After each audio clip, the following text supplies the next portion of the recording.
Assalamualaikum warahmatullahi wabarakatuh.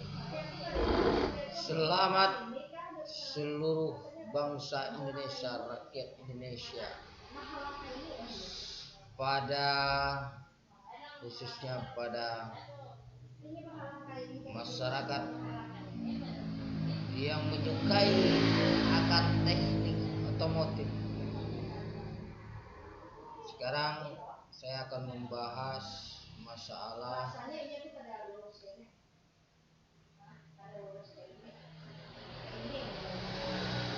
mesin 4 tak pada motor bakar bensin.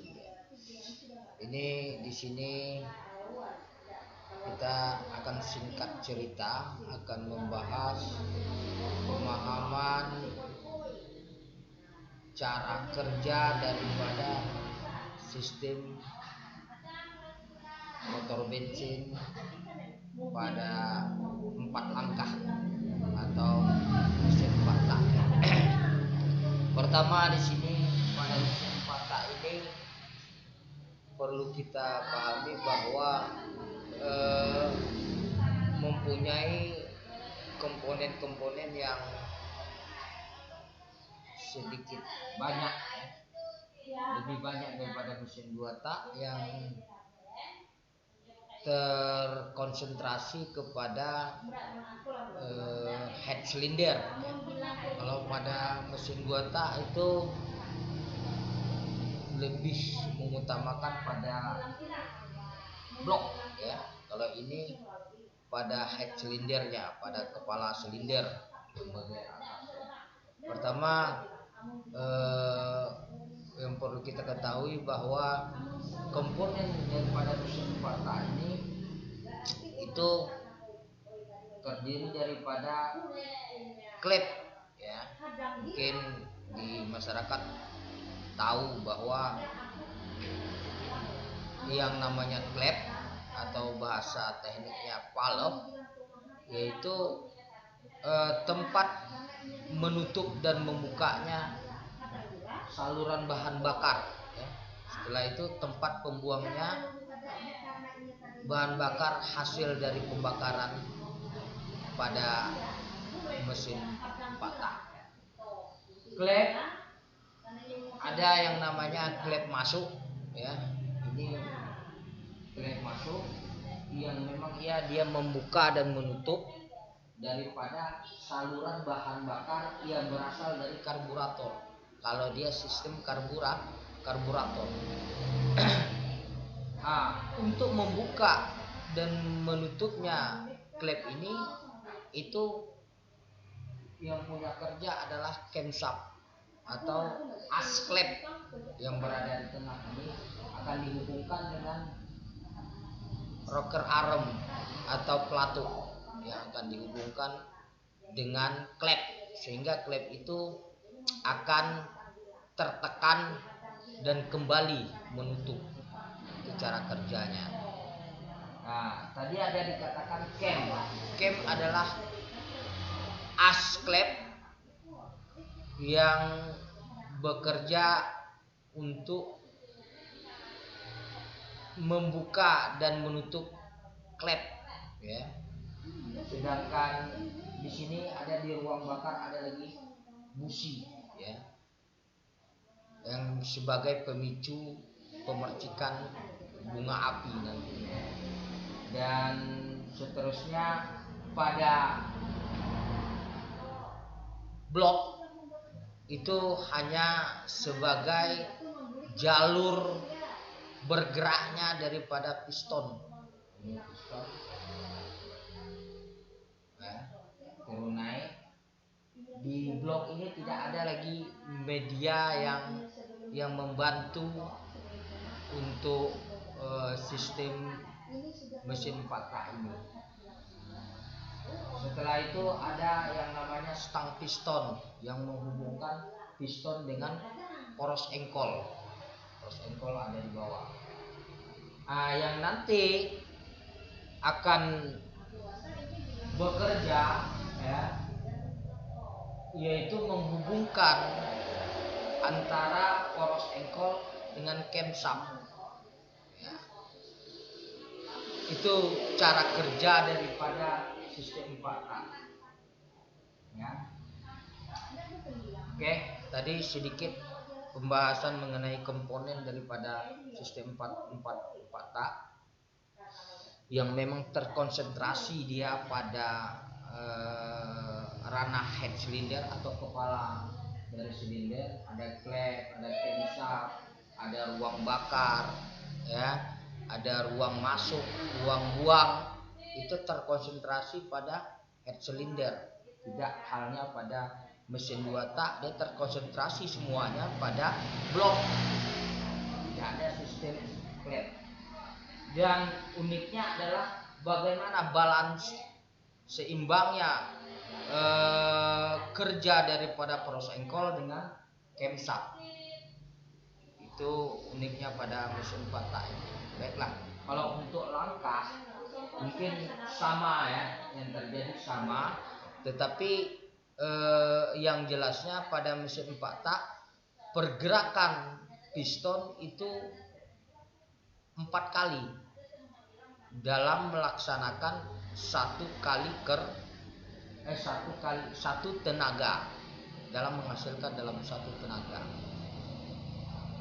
Tetapi dalam pengerjaannya, dalam prosesnya, mesin 4 tak ini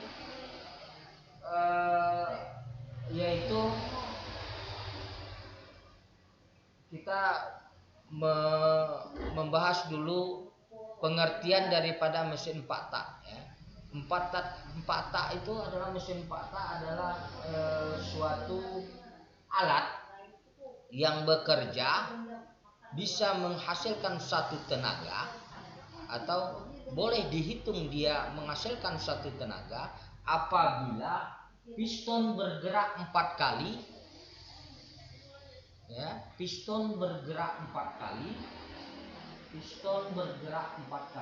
Ini kita buat 4 kali, piston bergerak 4 kali dan poros engkol berputar 2 kali. Poros engkol berputar 2 kali, sedangkan camshaft berputar sekali. Nah, dengan angka-angka yang seperti begini, dia bekerja satu waktu. Apakah bisa sinergi antara, kalau dihitung dengan angka-angka, piston bergerak 4 kali, poros engkol berputar 2 kali, dan camshaft untuk mengatur buka tutupnya klep hanya berputar 1 kali. Nah, apakah bisa ada balance ya? Apakah bisa seimbang dalam satu waktu ketika dia menghasilkan satu tenaga? Nah, ini pembahasan yang perlu dicermati, bahwa angka-angka 421 ini akan bekerja sama pada satu waktu. Nah, ya. Kita bahas pertama, ketika proses langkah kerja pertama adalah piston berada di atas. Ya, piston berada di atas boleh dikatakan di dalam teknik TMA titik mati atas. Ya, lain dengan halnya dengan mesin 2 tak. Penghitungan pertama itu pada langkah TMB, titik mati bawah menuju ke atas, baru ke bawah lagi ya. Tetapi kalau dari TMA, dari mesin 4 tak, dia kita hitung dari atas ya menuju ke bawah. Itu satu pergerakan ya. Pertama, piston berada di atas TMA. Untuk langkah pertama adalah menghisap bahan bakar yang berada dari karburator menuju klep masuk ke ruang bakar. Dihisap. Piston turun ke bawah 1 kali, yaitu untuk menghisap bahan bakar dan udara dari karburator. Setelah itu pergerakan yang terjadi pada langkah hisap itu yaitu piston bergerak sekali, ya. Kita kurangi ya, piston bergerak satu kali. Nah, piston bergerak satu kali. Setelah itu apa yang bergerak? Yaitu klep akan membuka. Secara otomatis klep akan membuka atas penekanan kerja yang dilakukan oleh camshaft, yaitu camshaft melakukan perputaran, sedangkan poros engkol juga berputar. Tetapi angkanya yang perlu kita pahami adalah poros engkol tadi berputar hanya 2 kali putar, camshaft berputar sekali. Ya. Ketika langkah hisap, piston turun ke bawah menghisap bahan bakar, klep terbuka, berarti camshaft bekerja. Berapa putaran camshaft? Begitu. Itu yang perlu dipahami. Berapa putaran camshaft? Nah, dan berapa putaran poros engkol ketika langkah hisap. Nah, ketika langkah hisap, poros engkol yang berada di bawah akan berputar setengah putaran. Ya, setengah putaran. Nah, nanti hasil semuanya itu akan habis sama, nilainya 0. Baru itu dikatakan dia bergerak dan bekerja sama. Camshaft berputar hanya sekali, tetapi ketika langkah hisap dia berputar berapa? Begitu, yaitu seperempat putaran. Nah, seperempat putaran ketika dia menekan klep masuk. Nah, baru bahan bakar masuk ke ruang bakar dan menuju blok, ya, mengikuti pergerakan piston turun ke bawah. Setelah itu poros engkol tadi berputar setengah putaran, piston bergerak sekali ke bawah ke TMD full. Nah, sekali berarti tinggal 3 kali lagi dia. Nah, setelah itu habis putaran pada langkah hisap. Oh ya, pada klep masuk, klep buang dia tertutup.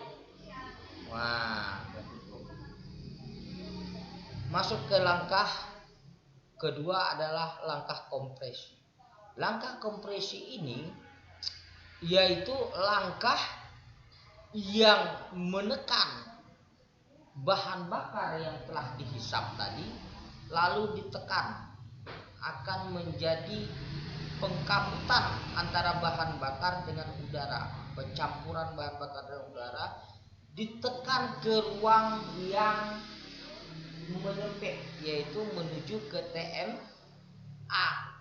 Nah, ini langkah kompres, yaitu menekan bahan bakar dan udara ke ruang vakum, ya, yaitu kerja yang terjadi adalah klep masuk tertutup, klep buang juga tertutup, maka ruangan tidak ada yang bocor, tidak boleh ada bocor, sehingga bahan bakar dan udara tertekan terus, maka akan menjadi panas. Dikatakan ke ruang vakum, jadi vakum dia, tetapi ditekan terus oleh piston. Nah, putaran camshaft di dalam hal ini adalah berputar lagi seperempat. Nah, maka menjadi setengah dia. Ya, menjadi setengah dia, masih seperempat. Nah, putaran poros engkol dia menjadi satu putaran ditambah lagi setengah. Dan sedangkan klep masuk dan klep buang dalam keadaan tertutup. Wah, penekanannya. Setelah itu di sini sebelum sampai piston ke TMA itu biasanya sistem pengapian mengirimkan signal. Kalau dia pakai CDI, dia menempatkan pada jalur sistem pengapian ini sebelum TMA, yaitu 15 derajat atau pada mobil 8 derajat gitu, sesuai dengan aturan main daripada perusahaan diberikan pada mesin itu ya. Nah, sebelum sampai ke TMA ya, berapa derajat gitu ya, anggap aja 15 derajat sebelum TMA, maka busi akan memasukkan bunga api pada langkah kompres. Ini langkah yang terpenting. Tidak terjadi suatu pembakaran nantinya pada langkah kompres, maka mesin tidak akan hidup, mesin tidak akan bisa berputar. Nah, disinilah langkah yang harus tepat, yaitu ketika bahan bakar telah dikompres, panas, bersatu bahan bakar dan udara, bensinnya di ruang yang tertutup, disulutkan percikan bunga api sebelum sampai ke TMA, yaitu kalau standarnya adalah 15 derajat sebelum TMA dipercikan bunga api. Nah, setelah terjadinya langkah kompres, maka ledakan akan terjadi ya, ledakan akan terjadi. Disitulah pemanfaatan tenaga ledakan. Pemanfaatan tenaga ledakan tadi disebut langkah usaha, langkah ketiga, yaitu piston bergerak ke bawah, tertendang oleh ledakan yang terjadi pada langkah kompres tadi. Maka piston turun ke bawah atau turun ke TMB ya, itu sudah langkah ketiga, yaitu langkah usaha secara otomatis tertendang ya. Nah, sedangkan poros engkol berputar 1,5 ditambah setengah lagi 1,5, sudah 1,5 putaran poros engkol. Sedangkan camshaft tentunya dia akan berputar juga karena dia dihubungkan dengan rantai temeng. Nah, tetapi dia tidak akan lebih, ditambah lagi 1/4 menjadi 3/4 putaran pada saat langkah kerja. Nah, pada saat itulah piston turun ke bawah, klep masih juga dalam keadaan tertutup, sama-sama tertutup, klep masuk dan klep buang. Ketika langkah kerja sudah selesai, turun ke TMB sampai habis, setelah itu barulah ada langkah buang. Langkah buang adalah langkah membuangkan hasil pembakaran yang telah terbakar pada saat kompresi. Maka piston dari TMA menuju TMB menuju ke TMA, klep masuk tertutup, klep masuk, klep buang terbuka. Maka hasil pembakaran tadi akan terbuang. Camshaft berputar full 1 kali ya, poros engkol berputar 2 kali ya, karena ditambah setengah dari 1,5 menjadi 2 kali full. Camshaft 1, piston 4 kali berputar. Maka disitulah boleh dikatakan mesin 4 tak itu bisa menghasilkan satu tenaga pada 4 langkah kerja, tetapi dalam kerja yang balance, seimbang ya. Bagaimana dia mengatur klep masuk, klep buang. Nah, camshaft berputar sekali, poros engkol berputar 2 kali dalam satu kerja. Ya mungkin di situ pembahasan kita untuk lebih terangnya lagi mungkin akan melihat video saya berikutnya. Saya akhiri, assalamualaikum warahmatullahi wabarakatuh.